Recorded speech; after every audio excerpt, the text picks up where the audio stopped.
These women are the latest activists to try to break the Gaza blockade. The Israeli Navy intercepted their boat in international waters and made it dock in Israeli territory. Gaza's shoreline remains firmly off limits to the outside world. The Israeli and Egyptian blockade restricts the movement of people and goods in and out of Gaza by land, sea and air. Since 2007, it has defined life for the 1.8 million people of the Gaza Strip, and the economic costs are crippling. The World Bank estimates the blockade has cut Gaza's GDP by at least half, and it says exports have virtually disappeared. Before the blockade, more than 9,000 truckloads of goods were exported out of Gaza in 2005. Last year, about 1,350 made it out. More than 80% of Gazans now rely on some form of humanitarian assistance, including those who can get work. The unemployment rate is 41.7%. And for young Gazans aged between 20 and 24 years old, the job prospects are even worse. 61.9% are out of work. That's one of the highest youth unemployment rates in the world. The United Nations Secretary General Ban Ki-moon says the blockade amounts to collective punishment. The closure of Gaza suffocates its people, stifles its economy, and impedes reconstruction efforts. And that's a price the people of Gaza will continue to pay as long as this economic siege continues. Natalie Pohanen, The Newsmakers. Joining me now from Gaza is Omar Shaban. He is the founder of PalThink for Strategic Studies, an organization that describes itself as a think and do tank for Palestinian issues. Omar, thanks so much for joining us. We just saw how the Gazan economy is actually crumbling under the blockade right now. So can you tell us what's actually working in Gaza right now? What's left in the economy that can actually be built upon going forward? This is a very good question, and going directly to the topic, the only thing is working in Gaza, which is very slow, is the reconstruction of the Gaza after the 2014 war. Up to now, around 25% of the destroyed houses were built. Still, there is a huge shortage of raw material. The export from Gaza is very few and very little. Gaza is still under blockade. The movement of people and the goods into Gaza and out of Gaza are still very limited. Gaza has been turned to a humanitarian economy, so we cannot call there is an economy in Gaza. There is a group of people who become 2 million people just yesterday. There is 2 million people in this small piece of land living. 2/3 of them are very poor. 2/3 of them are depending entirely on the international aid. There is no economy. There is some agriculture sector, there are some tourists, but in general, the whole society become depending on international support. And if the only economic stimulus right now really is via these pledged donations, I still have to ask, what's the utility of these donor conferences if Hamas actually does stay in power and those donations can't actually be realized on the ground? Hamas is not in power as it was. In 2014, 2nd of June 2014, a coalition government was formed, where our some ministers who are based in Gaza become member in the Palestinian cabinet, which is managed by Dr. Ramal Hamdallah, who visited Gaza twice in the past 2 years. Just 2 times he has been to Gaza for 36 hours each visit. So there is a government, but this government is not operating effectively. Hamas is the de facto authority when it comes to the security, when it comes to the public servant in Gaza, but Gaza become part of, or has been restored to the Palestinian Authority. So we are in the middle. We are not fully divorced, but we are not fully married. And this is the problem that make difficult for the donors and the international community to operate, because the coalition government is not operating here, and they cannot work with Hamas due to the no contact policy. And the coalition government have have said different reasons why they did not operate in Gaza. They said that Hamas did not allow them to operate in Gaza. International community said we cannot work in Gaza unless the coalition government is in place in Gaza. So the Gazan people found themselves in the middle of a battle that they don't have a stake on it.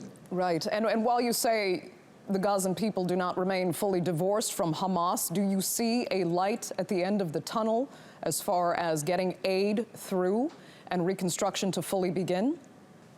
Just to make it very simple, Gaza has been under the siege of the Israeli siege. Now, we have Israel who put some sort of blockade in Gaza. We have Hamas who has been ruling Gaza from 2007, and they give political power in June 2014. We have the coalition government who was formed on the 2nd of June but is not operating.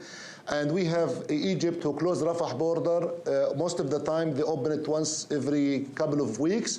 And they want the Palestinian Authority to be present in Rafah crossing so the Egyptian can open the crossing. So what I want to say, the people in Gaza, the 2 million people, 62% of the Gaza population are youth who need to travel out, who need medical treatment, who need to go out, found themselves in the middle of different policies of the five stakeholders who are deciding the Gaza future, or the Gaza present and the Gaza future. Of course, the situation is very difficult in terms of social, economic, and educational crisis.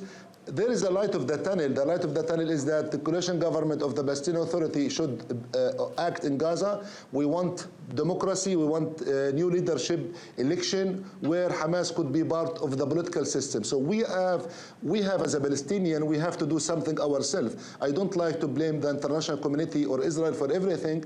Of course, they are responsible, but still the Palestinians need to do a lot of things to clean their homes. And we have to go, the roadmap for the Palestinians is to go for reconciliation between Hamas and Fatah, election to bring up-to-date parliament, because the parliament and the presidency have expired in 2009. The last election was in 2005, 2006 for the presidency and for the parliament. Both of them have expired. So we need to restore democracy and we need to restore stability in Gaza. Then the international community and Israel have no reason to continue with their policy. Now, you admit that Gazans are dependent on international aid, but given where the world is now in 2016, the refugee crisis, wars in Syria, Yemen, Iraq, Afghanistan, where do you think Gaza now falls as far as international donations on the priority list?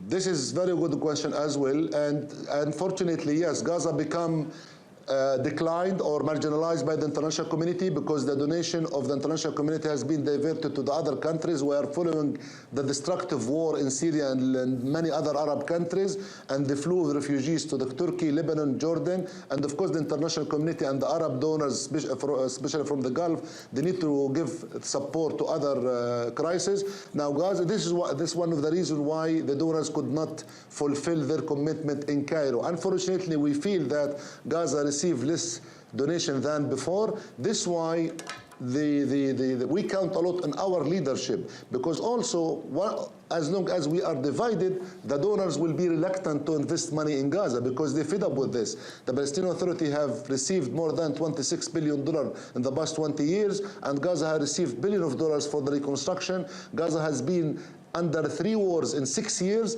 and the donors, as we tackle this issue in different articles, the donors have seen some of their assets, the project were destroyed 3 times. Right. So there is a circle of destruction, rebuild, destruction, rebuild. So we have to find a fundamental solution. The fundamental solution is to have a Palestinian leader reconciliation, going to election, then we have a leadership, then we have stability. Okay. But otherwise we find ourselves in this rotating cycle.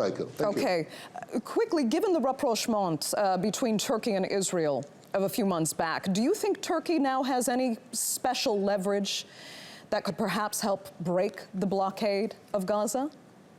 This is also a very good question. I am one of those who said Turkey has to normalize its relationship with Israel, but politically speaking, without emotional, if Turkey want to influence Israel, they have to have the good relationship with Israel. So yes, some Palestinians were disappointed, but more strategically, the normalization between Turkey and Israel give Turkey a leverage where they can intervene, they can help, they can provide more assistance. But what I want to see, and I said this to some Turkish politicians here in Palestine and outside in Istanbul itself, we look for Turkey to not only to do some humanitarian project. We need electricity, we need education, we need a seaport, we need a crossing.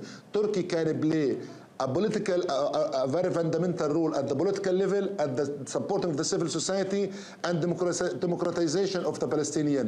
Of course, they need to coordinate this with the Palestinian Authority. They should not be seen as they are taking a side of one against the other. I know Turkey has a balanced policy with the Palestinian Authority, President Mahmoud Abbas, and with Hamas, but Turkey need to enhance this image. Yes, Turkey has a lot of leverage to play, apart from giving some humanitarian assistance. Okay, Omar Shaban, we're going to have to leave it there. I'd like to thank you so much for joining us from Gaza.